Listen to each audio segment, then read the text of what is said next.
In the realm of professional football, few stories are as tragic and multifaceted as that of Aaron Hernandez. Once a celebrated NFL star, his life spiraled into darkness, culminating in a shocking murder conviction.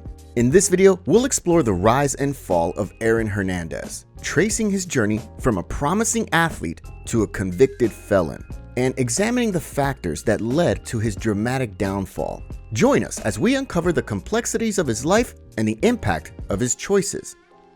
Aaron Hernandez was born on November 6, 1989 in Bristol, Connecticut. Hernandez had a tough upbringing with parents that constantly fought and a father that physically assaulted him for years.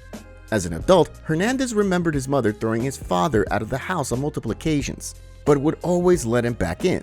They married in 1986, divorced in 91, and remarried in 96 until they had to file bankruptcy in 99, which ended any type of family dynamic that Hernandez had at just 10 years old. Aaron's older brother DJ can recall their father pushing them to excel in school and sports, which led to frequent abusive episodes toward the boys and their mother. This, in turn, led to Hernandez living in constant fear of his father, but also sadly revered him in a way. A couple years after filing for bankruptcy, his parents divorced for good, and his dad, Dennis, had an epiphany and realized how horribly he was treating his children.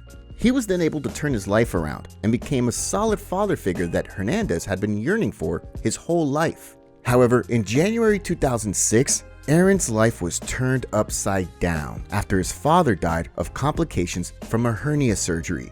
According to his mother, Hernandez was heavily affected by his father's death, and he acted out his grief by rebelling against authority figures. Others that knew him said he never recovered once his father was gone. Shortly after this, he became estranged from his mother after finding out that she was having an affair with a family member's spouse. Between his father's death and his mother's homewrecking, Aaron's issues with the law started to become more frequent. After his murder conviction, he had a phone call with his mother and told her, "There's so many things I would love to talk to you about, so you can know me as a person, but I never could tell you, and you're gonna die without even knowing your son." With that in mind, let's shift our focus to the football aspect before the story takes a darker turn. Throughout high school, Hernandez was a standout three-sport athlete at Bristol Central High, excelling in football, basketball, and track. On the gridiron, he started as a wide receiver before transitioning to tight end and also playing defensive end. His senior year statistics on both sides of the ball were ridiculous and led to several state and national records, as well as Connecticut's Gatorade Football Player of the Year award. On the offensive side of the ball, he had 67 catches for 1,807 yards and 24 touchdowns. And on the defensive side, he had 72 tackles, 12 sacks, 3 forced fumbles, 2 fumble recoveries, and 4 blocked kicks. These Travis Hunter-esque numbers also earned him a spot in the All-American Bowl, which is a showcase for the top high school football players in the country and a guaranteed spot on Urban Meyer's Florida Gator squad. However, his path to Gainesville, Florida was a bit unorthodox to say the least. He originally committed to UConn to play with his brother DJ, but Urban Meyer quote-unquote persuaded him and convinced his high school principal to allow him to graduate more than a semester early so he could move down to Florida ASAP. After looking back at the situation years later, the principal stated that it was a mistake to allow him to graduate early as he was not academically prepared for college. Additionally, she felt he wasn't mature enough to move away from home and live on his own with all of the abuse he suffered growing up and the amount of trouble he was getting into with the law. Despite these challenges, Aaron was determined to prove himself once he arrived in Gainesville. Leading up to his first season with the Gators, Aaron dedicated up to 60 hours a week to his craft outside of organized team activities. According to Coach Meyer, Hernandez was one of the hardest working individuals on the team. Those close to him say he found a way to channel the pain and anger from his childhood and focus it on becoming the greatest football player he could be. Despite his consuming dedication and effort, Aaron's freshman year at Florida was somewhat underwhelming as he spent more time watching from the sidelines than making an impact on the field. He only ended up getting into 3 games and scraped together 9 catches for 151 yards and 2 touchdowns. Although these stats won't catch the eye of many NFL scouts, Coach Urban Meyer was still satisfied with Aaron's performance throughout the season and was looking forward to him taking on a bigger role the following year.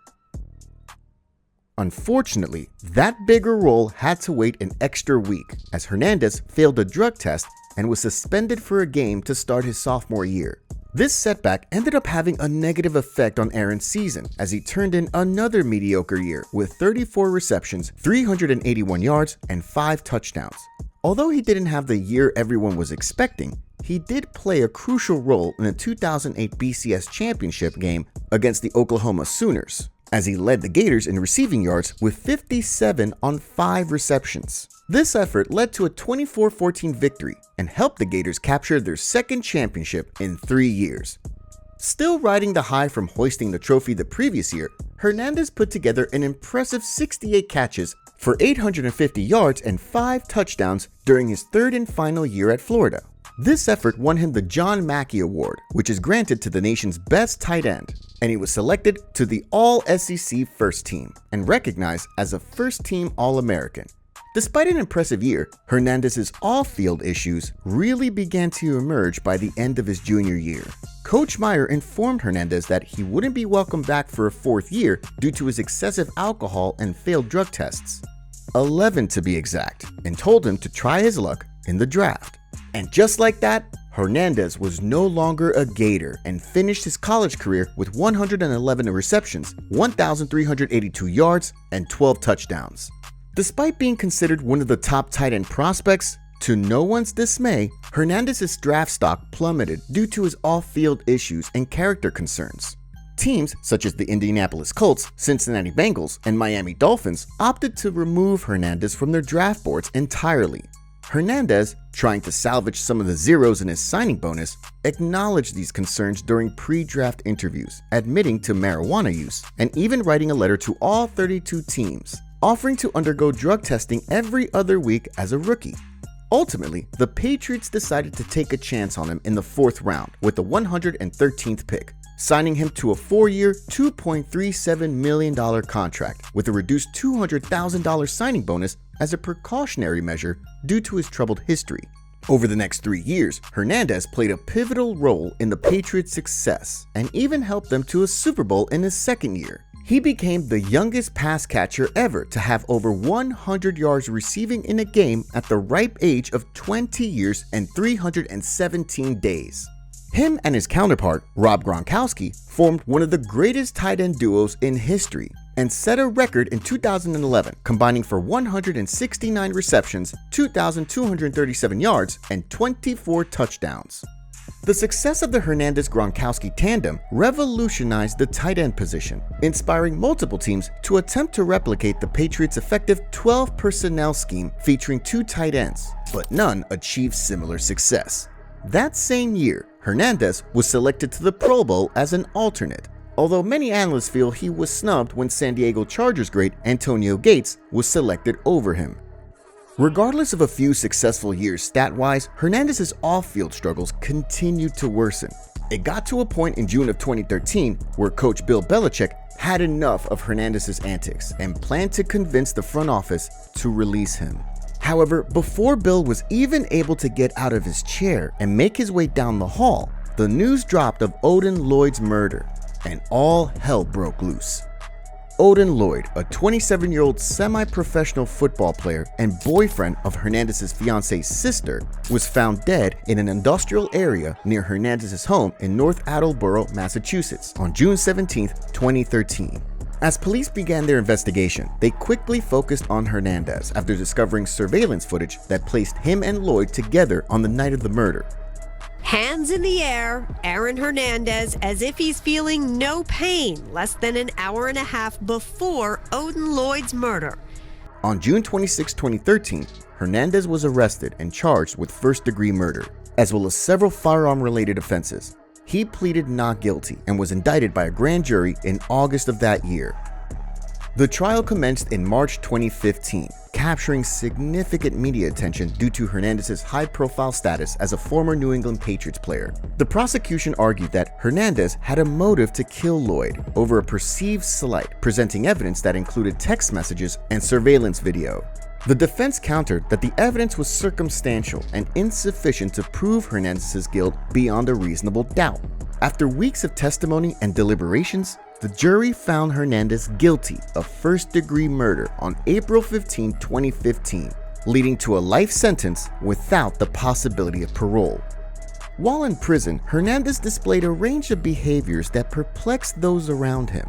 Despite frequently breaking prison rules, including screaming and banging on his cell door, he found solace in religion and turned to the Bible. In addition to these behaviors, prison officials faced criticism for their handling of Hernandez. They were accused of overlooking his drug use and failing to ensure his safety, as inmates reported that he required medical attention after smoking synthetic drugs like K2, which were prevalent at the time. Meanwhile, Hernandez's interactions with his fiancée, Cheyenne Jenkins, were limited due to her facing perjury charges related to his arrest. Despite this, he managed to reconcile with his mother, from whom he had been estranged for years. Furthermore, speculation arose that insinuations about his sexuality made on a radio show may have influenced his decision to end his life. This speculation added another layer of controversy to the already tragic end of Hernandez's story, and on April 19, 2017, Hernandez was found dead in his prison cell, ruled a suicide. Breaking news this morning, convicted murderer Aaron Hernandez found dead in his prison cell. Massachusetts officials say he hanged himself. Initial searches of his cell did not reveal a suicide note, but later investigations found 3 handwritten notes next to an open Bible.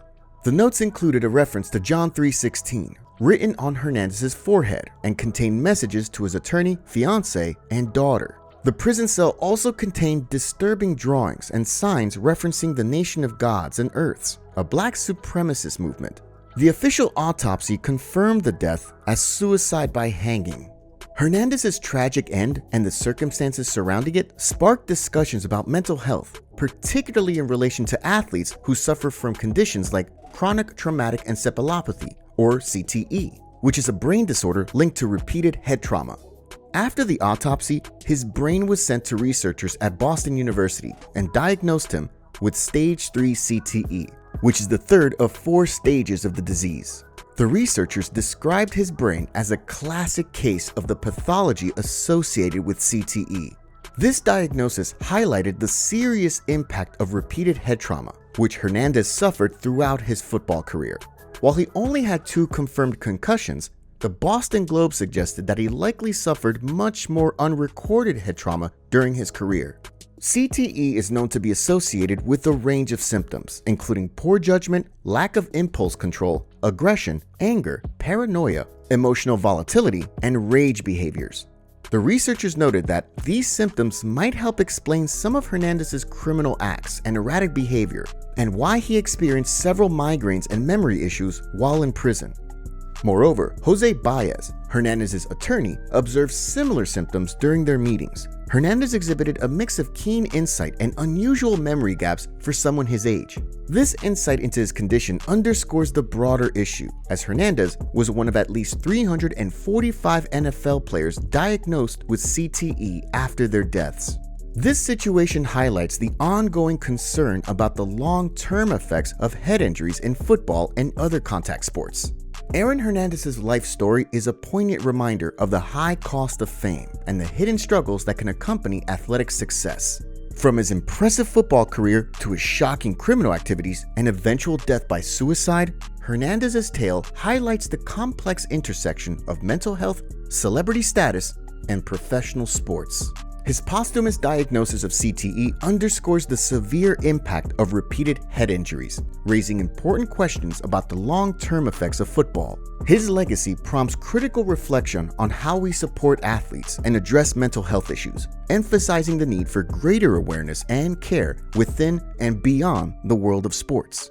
What do you think about Aaron Hernandez's story and its implications for player safety and mental health in sports? Have you noticed any changes in how teams address mental health since Hernandez's case? Share your thoughts in the comments below, and don't forget to explore more of our videos for deeper insights and stories from the world of sports. If you enjoyed this content and want to see more, be sure to comment, like, and subscribe. Thanks for watching.